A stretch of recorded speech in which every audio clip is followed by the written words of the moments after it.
हम हनुमान जी ना ये चीर के दिखा दे। हम ये बात कहूँ ही कि वक्त आने दे बता देंगे तुझे है आसमां। अभी से हम क्या बताएं क्या हमारे दिल में है। नमस्कार, हम बानी अमरजीत कुमार गिरी। रउआ देख रहल बानी भोजपुरिया झकोरा। अभी हम बानी महाराजगंज विधानसभा में और महाराजगंज विधानसभा से चुनाव लड़े के तैयारी में बानी राजीव रंजन उर्फ रोनू बाबू। जी हाँ, राजीव रंजन जी महाराजगंज से चुनाव लड़े के तैयारी में बानी। हम रउआ सब के बता दी कि यहाँ के पॉलिटिकल बैकग्राउंड बा, यहाँ के पॉलिटिकल फैमिली से बिलोंग करतनी। और वह सब के बता दें कि यहाँ के बाबा जी 22 साल प्रमुख रहल बनी। जी हाँ, और यहाँ के चाचा जी जिला परिषद रह चुकल बनी, तो यहाँ के पॉलिटिकल बैकग्राउंड से बिलोंग करतनी। राजीव रंजन जी, सबसे पहले और स्वागत बा भोजपुरिया झकोरा में। भोजपुरिया झकोरा के जितना भी दर्शक लोग बा ओकरा के हमरा तरफ से तहे दिल से प्रणाम बा, नमस्कार बा। अब महाराजगंज की जनता के भी हमरा तरफ से तहे दिल से नमस्कार बा। राजीव रंजन जी, अगला सवाल बा कि रउरा चुनाव काहे के लड़े के चाहतनी? सबसे पहले तो हम पहला बार भोजपुरी में इंटरव्यू देते हैं, हमारा बड़ा खुशी ये बात के महसूस होता है कि रउरा एथी पर चैनल पर लिखल बा जे आपन माटी आपन थाती। ये बात सत्य बा कि आपन माटी आपन थाती होला, आपने लोग आपन थाती होला। जी आपन बन जाओ। और दूसरा सवाल बा जे चुनाव हम काहे के लड़े के चाहतनी। चुनाव लड़े के पीछे समाज के जो वंचित लोग बा, जो पिछड़ा एकदम अंतिम पंक्ति में खड़ा बा, ओकर स्थिति रउरो देखत होके, मीडिया से बानी हमू देखतनी। बहुत परेशान उ लोग बा, वो लोग की स्थिति बहुत खराब बा। आज दूसरका लॉकडाउन जगह बिहार सरकार कैले बा, वही नहीं के सोचत कि अगर हम लॉकडाउन कैले बानी तो वो लोग पर का असर पड़ी। जौन आदमी 200, 250, 300 रुपया कमाता डेली के, अगर ये बार ना जाइए हमारा लगे हमारा बगल में हमनी के ज़मीन कुछ मुसहर समाज के लोग बसल बा, जौन हमनी से बहुत घनिष्ठ लगाव लोग का रहेला, माने एगो रिश्तेदारी टाइप के लगाव लोग से रहेला। वो लोग की यहाँ आज के डेट में का बीतत हुई, इस सरकार के सोचल, स्थानीय विधायक के सोचल, हमार सोचल, राउर सोचल कर्तव्य बा। उहे चीज़ के देखला के बाद एहसास भइल कि केहू का ऐसा आदमी के राजनीति में आवे के चाहिए, उकनी के बारे में सोचो। अच्छा, अब रउआ स्थानीय बगल में बतौनी है, वहाँ पर रउरा माध्यम से मदद सामग्री कुछ पहुँचल बा, सहयोग कैले बने रउआ? बिल्कुल पहुँचल बा। वहाँ के लोग से जाके पूछब तो बेहतर हुई। क के कोई ना जाला, हमनी के बचपन में सीखले बनी सन नेकी करके दरिया में डाल दियाला। अगर केहू के कह दिले बनी तो ओकरा के कहल ना जाला। राजीव रंजन जी, अगला सवाल बा रउआ से कि रउरा राजद से चुनाव लड़े के तैयारी करतनी महाराजगंज विधानसभा से, तो राजद से टिकट के कितना संभावना बा? पार्टी हमरा के कहले बा तो हम पार्टी के कथनानुसार हम तैयारी कर रहल बनी। और संभावना हमरा दिल में 16 आना बा। 16 आना इट मीन 100%। कहे का मतलब 100% हमरा संभावना बा जे बेहतरीन कार्यकर्ता हुई, जेकरा से ओकरा उम्मीद हुई कि सीट निकाल के उनकरा के दे दी ले जाके हमार बड़ भाई तेजस्वी यादव जी के, उनकरे के टिकट दी हैं। जनता के अगर मांग बा जे राजद से राजीव बाबू आवस, तो हमरा उम्मीद बा जे पार्टी ओकर मांग पूरा करी। लेकिन अगर पार्टी अलग फैसला लेता राजीव रंजन जी, अगर राउर जौन सोच बा 16 आना की टिकट रउरा के मिली, राउर जंगा स्टेटमेंट बा, अगर पार्टी अलग फैसला लेता तो राजीव रंजन जी के का फैसला हुई 2020 विधानसभा चुनाव के लेके? पार्टी अगर फैसला लेता है तो पार्टी का जो भी फैसला होगा वो हमको मानना है। पार्टी से अलग हम नहीं हैं। पार्टी अगर कहती है कि हम अगर चुनाव लड़ी तो लड़े, और कही जरूर ना बैठ जाए फलानवा के मदद करे के बाद ओकरा मदद करे बिल्कुल ड्रॉप कर जाम, बिल्कुल करे। पार्टी से अलग हम थोड़े बनी। वो लोग के विश्वास जौन जे लोग रउआ से लगा के रखले बा कि रउआ अइती तो कुछ करती, तस्वीर बदलती, फिर वह हाल हो जाई जौना के रउआ गिनती गिनाओ तनी।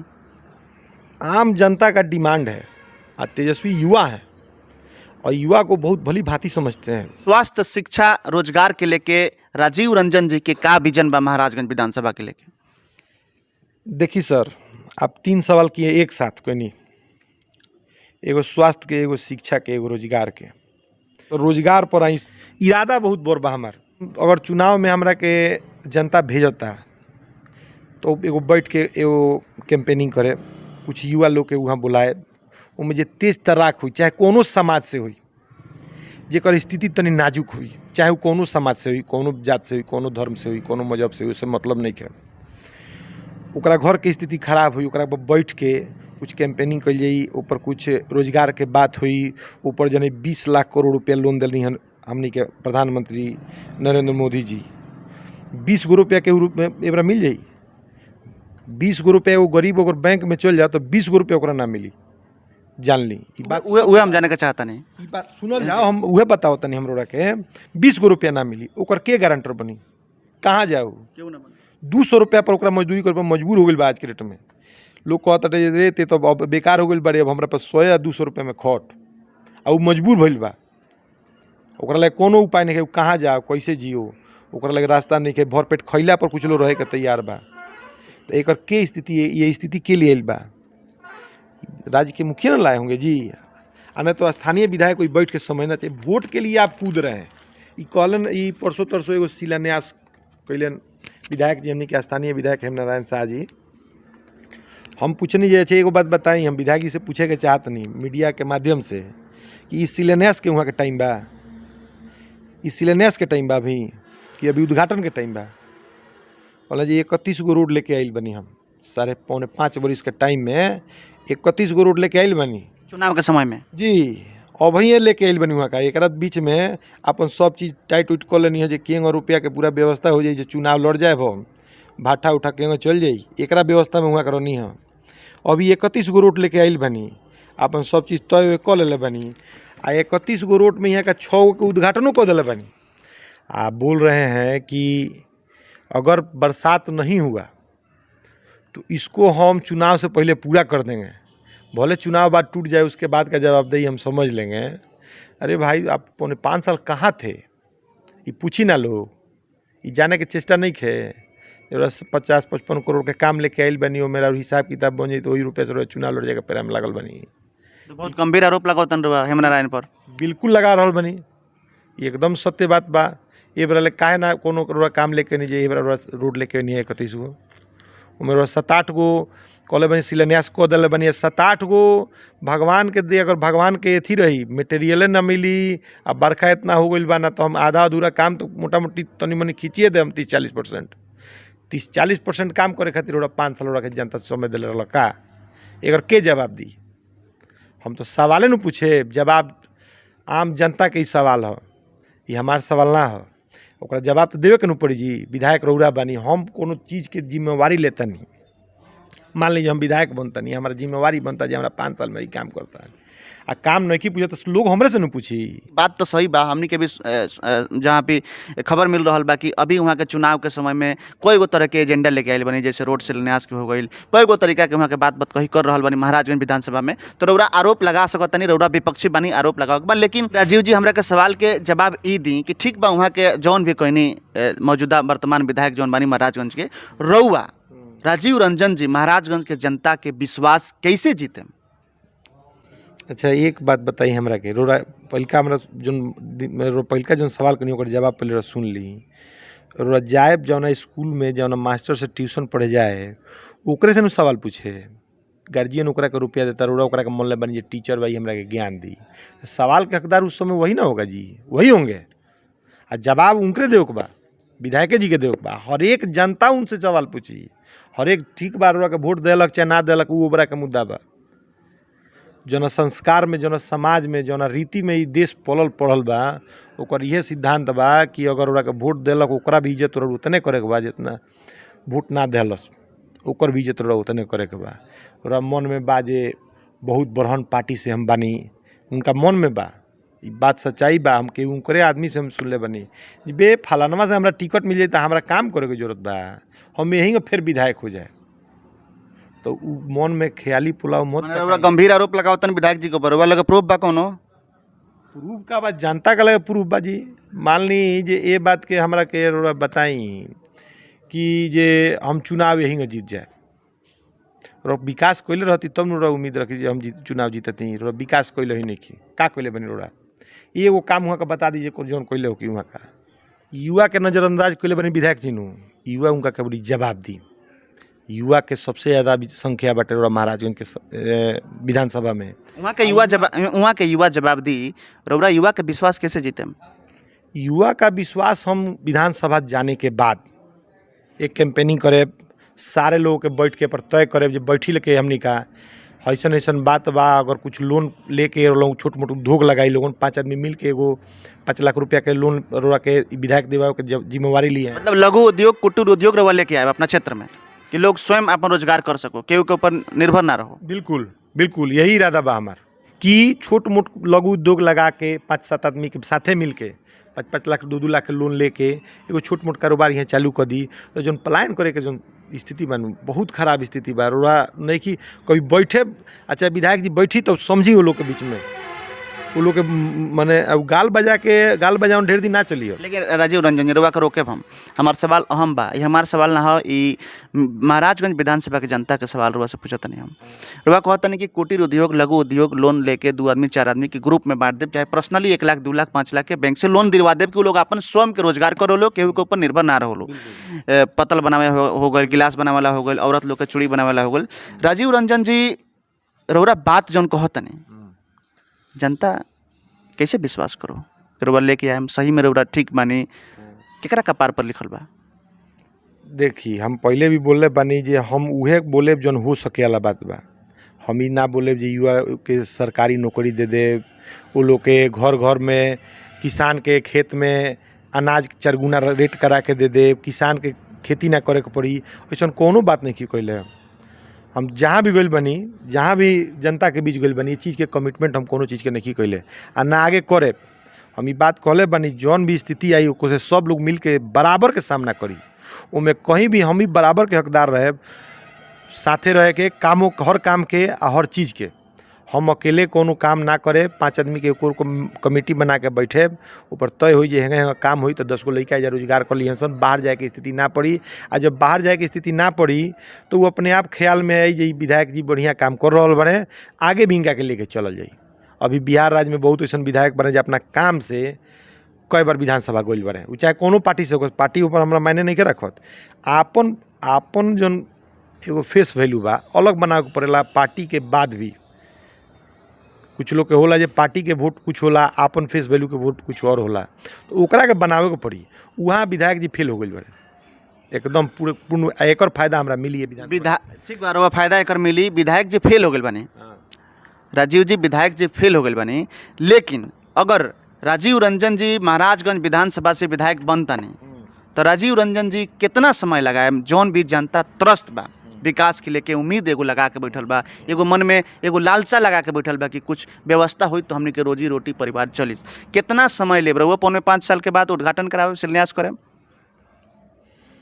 सवाल राउर बहुत बढ़िया बा।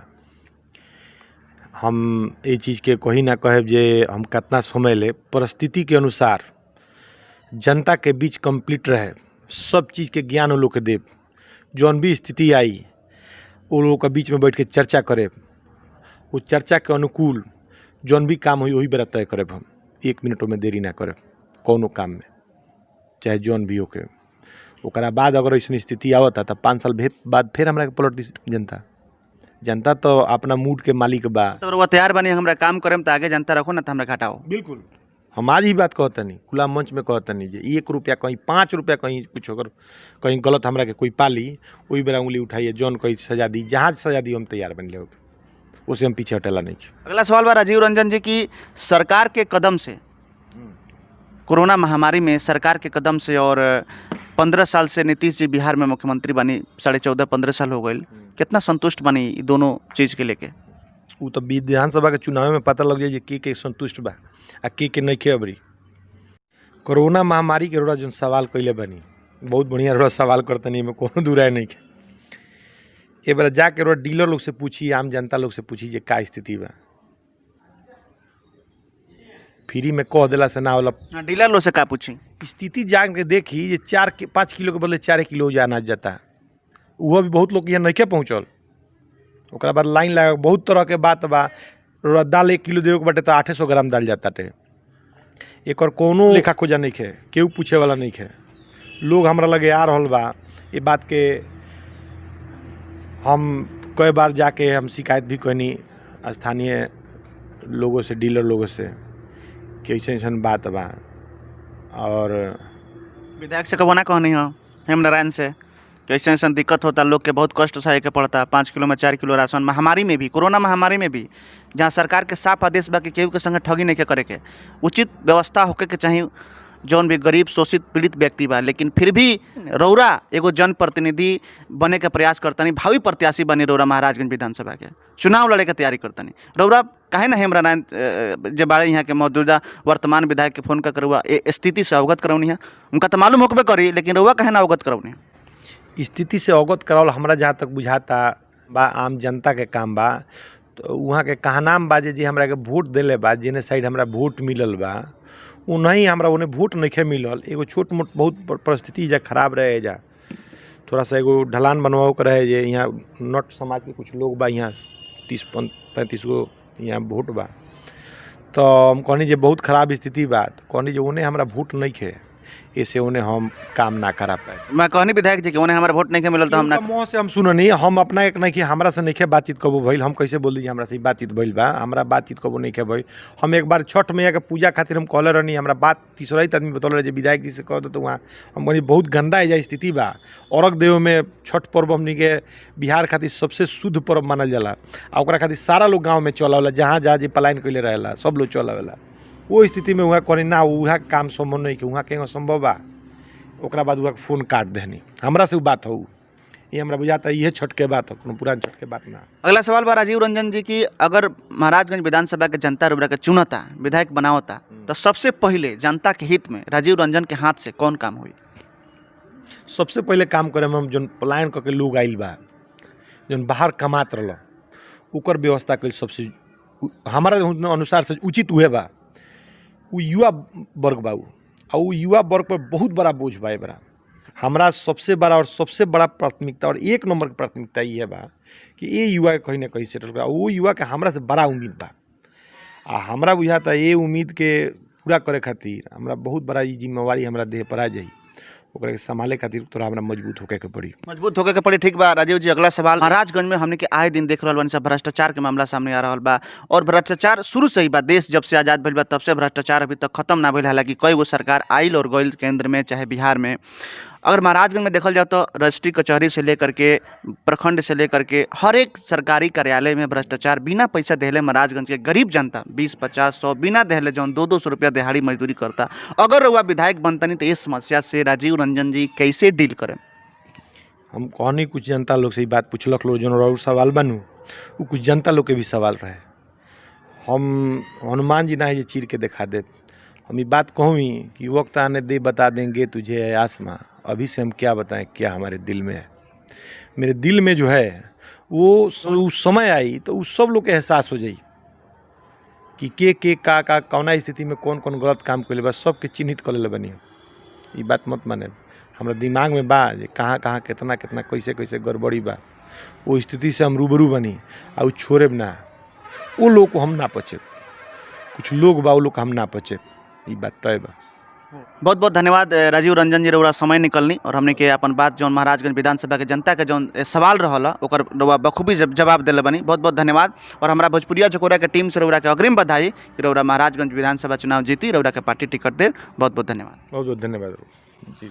यहाँ के रहनी राजीव रंजन जी, और यहाँ के गंभीर सवाल उठौले बनी, और यहाँ के मौजूदा वर्तमान विधायक जौन महाराजगंज के बानी वहाँ के ऊपर गंभीर आरोप भी लगावतनी। हालांकि यहाँ कहतनी कि 4.5 साल हो गए और अभी वहाँ के रोड के शिलान्यास करतनी, जबकि उद्घाटन होके के चाहिए। अभी चुनाव के समय आयल बा तो वहाँ के अपन चुनाव के व्यवस्था में लागल बनी, चुनाव खातिर पैसा इकट्ठा करे बनी। बहुत ही गंभीर आरोप महाराजगंज के भावी प्रत्याशी राजीव रंजन जी, मौजूदा वर्तमान जौन विधायक बाड़े महाराजगंज के, उनका ऊपर उठावतनी। और लगातार यहाँ कहतनी कि हम चीर के तना देखा, लेकिन वक्त आवेदी। और बड़ा यहाँ के कहतनी बहुत बड़ा बात कहले बनी यहाँ के कि जे भी भ्रष्टाचार कैले बा ओकरा के चिन्हित करके रखले बनी, और हम जब विधायक बने महाराजगंज विधानसभा के तो दंडित जरूर करब, यहाँ के सबसे बड़ा बात कहनी है।